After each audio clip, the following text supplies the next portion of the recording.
এই তথ্য উপদেষ্টা নাহিদ সাহেবকে সতর্ক করি, আমি তার দৃষ্টি আকর্ষণ করে বলতে চাই, মামুনুল হককে চিনেন না?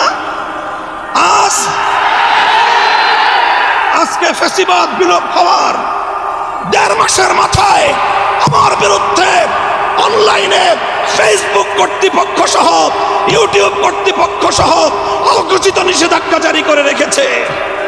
আমার নিউজ কভার করে এই পর্যন্ত বাংলাদেশে প্রায় শতাধিক জাতীয় নিউজ পোর্টাল তারা রেস্ট্রিকশনের শিকার হয়েছে।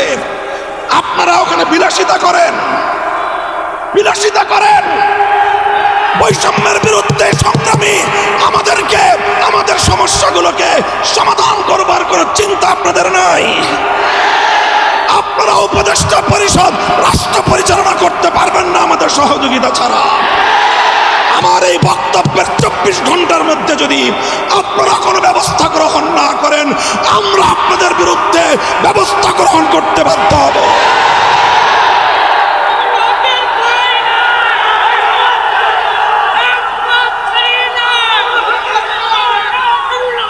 সংগ্রামী সাথী ও বন্ধুগণ, আমরা পরিষ্কার ভাষায় বলি, আন্দোলনে ছিলাম আমরা, সংগ্রামে ছিলাম আমরা, রক্ত দিয়েছি আমরা, কারারুদ্ধ হয়েছি আমরা, অন্যায় অপমানের শিকার হয়েছি আমরা, ষড়যন্ত্রের শিকার হয়েছি আমরা, যুদ্ধ করে বিজয়ের রণাঙ্গনেও ছিলাম আমরা।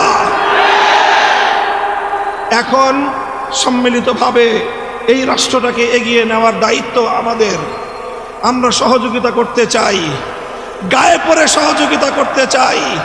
আমাদের গায়ে পড়ে সহযোগিতা যদি পায়ে ঠেলতে চান, সে পা ভেঙে গুড়িয়ে দিতে এক মুহূর্ত আমরা বিলম্ব করব না। আল্লাহ পাক রব্বুল আলামিন এই বাংলাদেশকে একটি সুন্দর সমৃদ্ধশালী একটি বাংলাদেশ হিসেবে এগিয়ে নেওয়ার তৌফিক দান করুন। আমরা পরিষ্কার ভাষায় বলি, আমরা ইসলামী রাজনীতি করি, এদেশে খেলাফত রাষ্ট্র ব্যবস্থা প্রতিষ্ঠার জন্যই আমাদের জীবন যৌবনকে আমরা উৎসর্গ করতে চাই। আপনারা কে কি রাজনীতি করবেন আপনাদের বিষয়। আমরা আমাদের আদর্শ আপনাদের উপর জোর করে চাপিয়ে দিতে চাই না, কিন্তু আমাদের রাজনীতির প্রতি যদি কেউ বৈষম্যমূলক দৃষ্টিভঙ্গি নিয়ে তাকাবার চেষ্টা করেন, চোখ উপড়ে ফেলবো। আমরা কারো করুণা চাই না, অধিকার চাই। ভিক্ষা চাই না, আমরা অধিকার চাই। অধিকার যদি সহজে না দেয়, অধিকার আদায় করে নিতে পারি আমরা। রক্তের প্রয়োজন হলে রক্ত দেই, অধিকার আমরা আদায় করে নেই।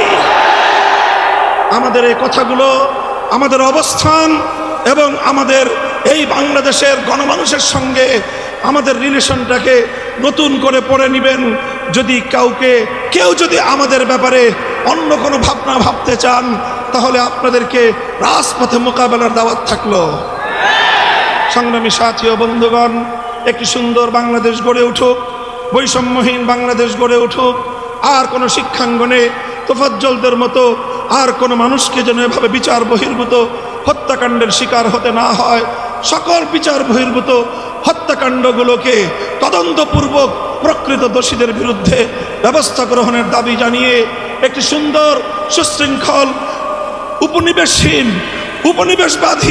উপনিবেশবাদ মুক্ত স্বাধীন একটি স্বনির্ভর জাতি গঠনের জন্য যা যা করতে হয় তা করার জন্য আহ্বান এবং তার সহযোগিতার আহ্বান জানিয়ে বক্তব্য শেষ করলাম।